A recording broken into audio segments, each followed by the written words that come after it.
Kent E. Nielsen here, and I'm delighted to have you with me. Christ came into the world to do the will of his Father, and he prepared a way for you to do likewise. Join me to put him first in your life, receive the fruits of godliness, and realize your divine mission to be like him. You were born and commanded to do greater works than he did. Now let's go to work.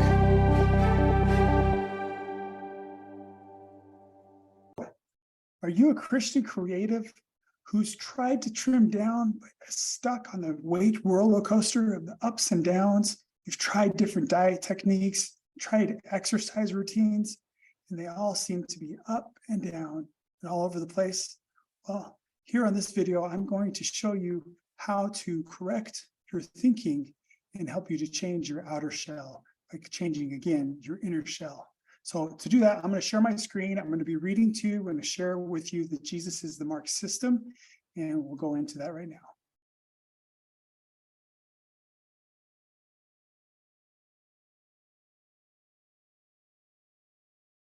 So you'll see here on the screen, I have at the top this triangle, and within the triangle, I have 3 letters. First one is a C for character. Second one is perfections. And the third one is attributes. Now, for years, I've pondered and wondered, because in a book called The Lectures on Faith, it tells us that there's 3 things necessary to gain life unto salvation. And those 3 things are that you need to have an idea that God exists, a correct idea of his character, perfections, and attributes, and then third, that your life's in accordance to his will.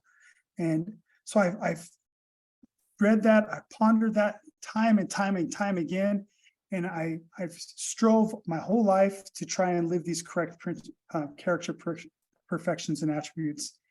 And in fact, I committed my life to the Lord at age 18, and I knew that he could make more of my life than I could. So here I am trying to figure this out, and I figured out a system, which I call Jesus is the Mark system, where you move from a what you would like to become, such as his character, and then that directs you to why, because he grows perfection upon perfection, and then the how is to develop those attributes, and when you do that, you develop a new what, which is what to become. And in this case, for years, I've strove and worked on this, but I got to give you a little backstory here. When I was in my mid-20s, I was hospitalized and court-ordered to a mental institution.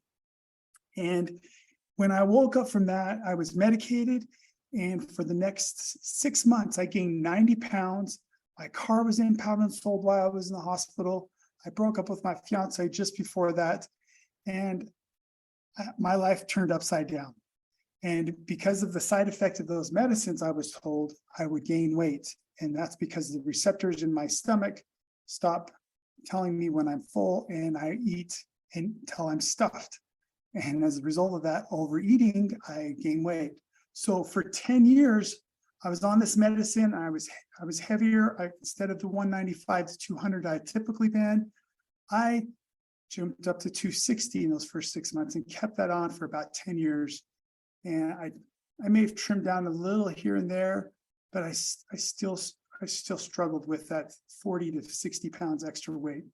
And finally, after 10 years, I went off the medicine under doctor supervision, and I relapsed. But while I was off the medicine, I dropped down to 200. And then I got back on the medicine. And again, I was programmed to think, I've got to gain weight on the medicine. And I gained the weight again. Fast forward another 11 years, which was 3 years ago, I was hospitalized again after going off my medicine again under doctor supervision, because I didn't have any episodes. I wasn't having anything happen to me. And I went off the medicine. I trimmed down again. But then when I was hospitalized again under court order, it hit me that I was on the medicine again. And fast forward another year after that, so 2 years ago, I had ballooned up to 286 pounds. And that took place until until May 13th, 2023.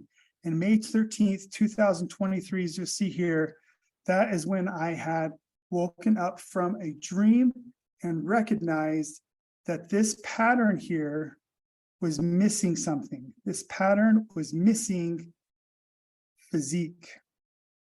So back in the time when this Lectures on Faith came out, when it talks about character, perfection, the attributes, most of the people were farmers and worked hard, and I would argue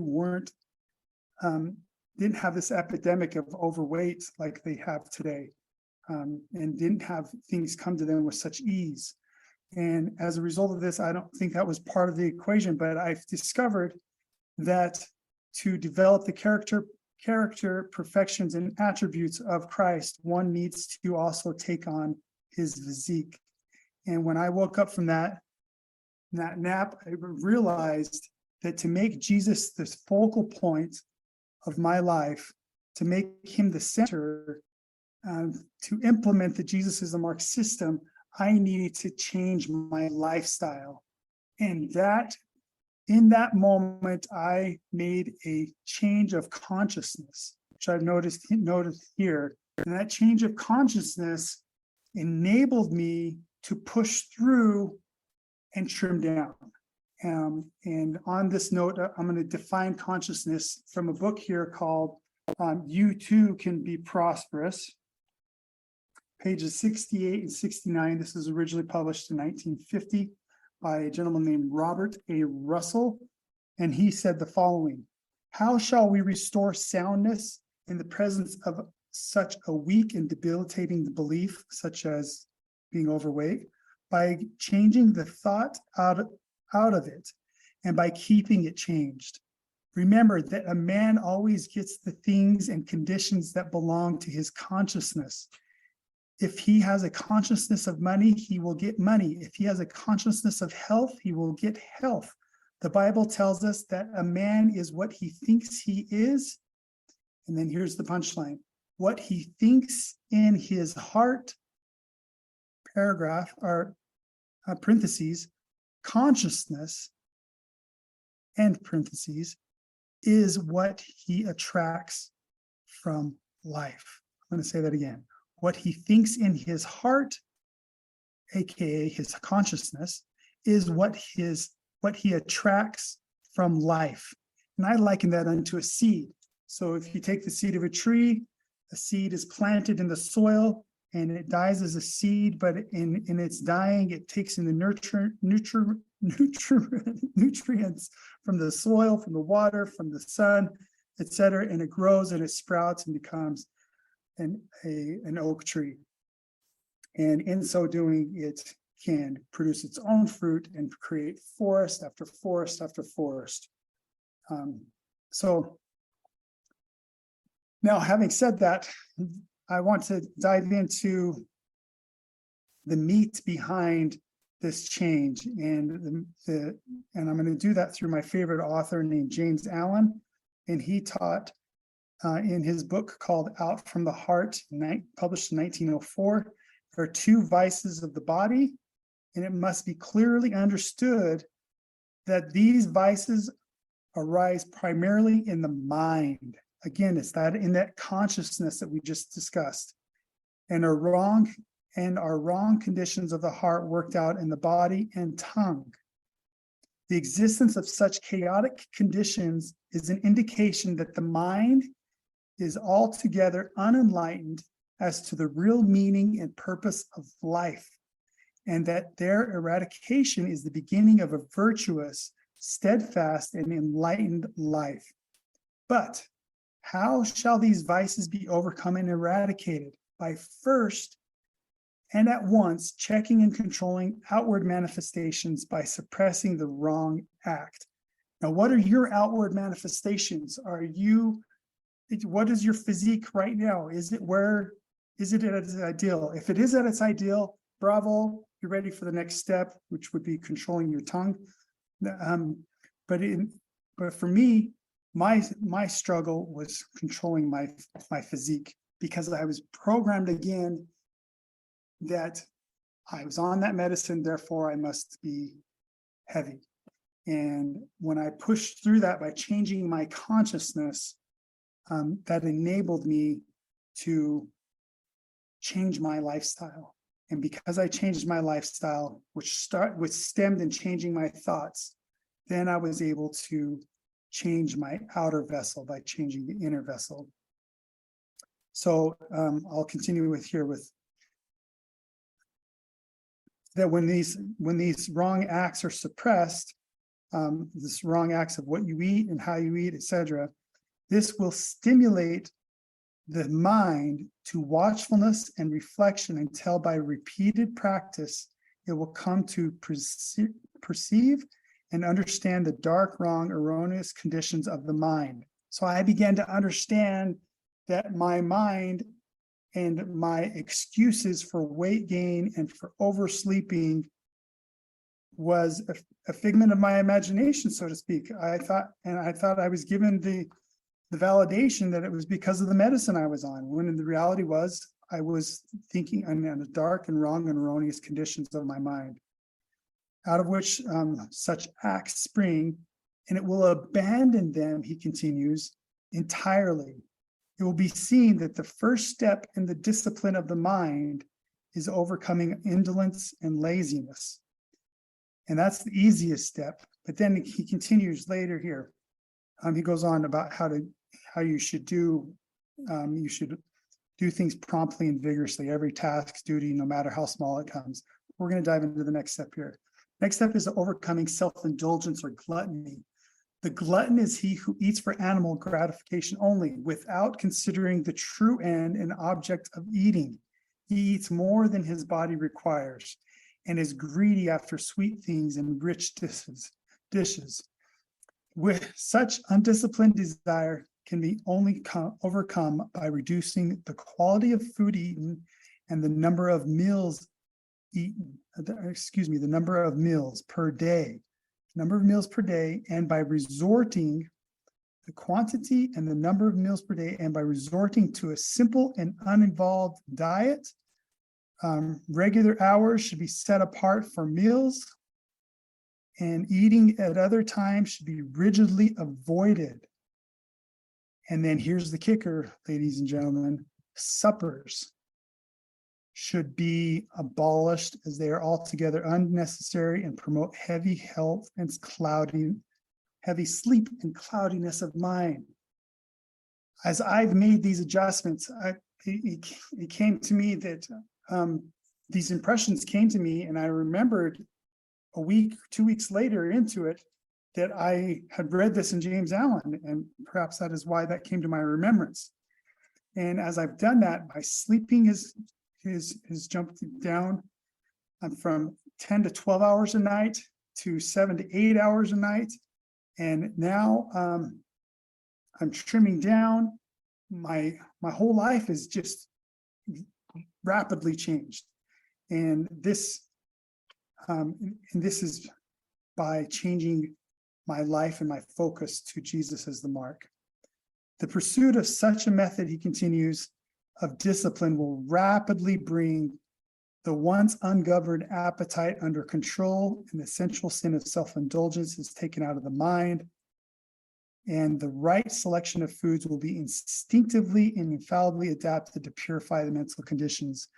The more disciplined you become, the more focused you are on the Savior and purifying yourself, even as he is pure, the more you're conscious of what you let into your life, not only visual and TV and movies and books, etc., but also in your physical food that you allow into your body. And it should be well borne in mind that a change of heart is the needful thing. A change of heart is a needful thing, and that any change of diet which does not promote this end is futile. When one eats for enjoyment, he is gluttonous. The heart must be purified of sensual cravings and gustatory lust. So in a nutshell, what are we learning here? We're learning that to change your body, you need to change what you bring into your body. You need to control how much is brought into your body, when it's brought into your body, and etc.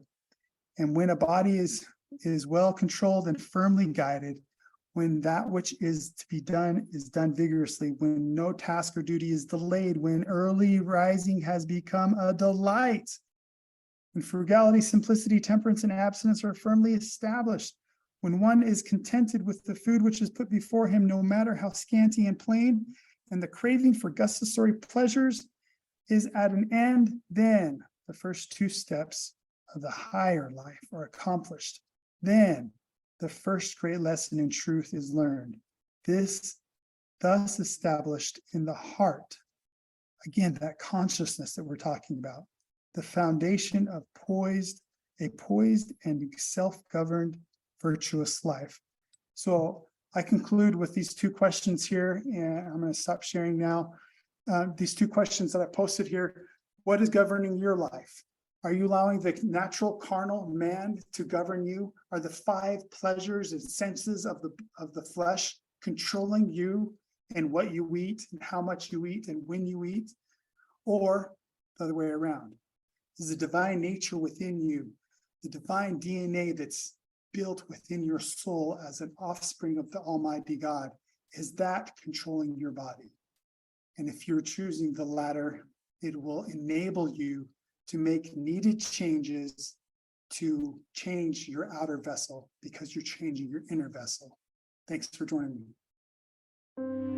Thank you for joining me for a brief mental workout.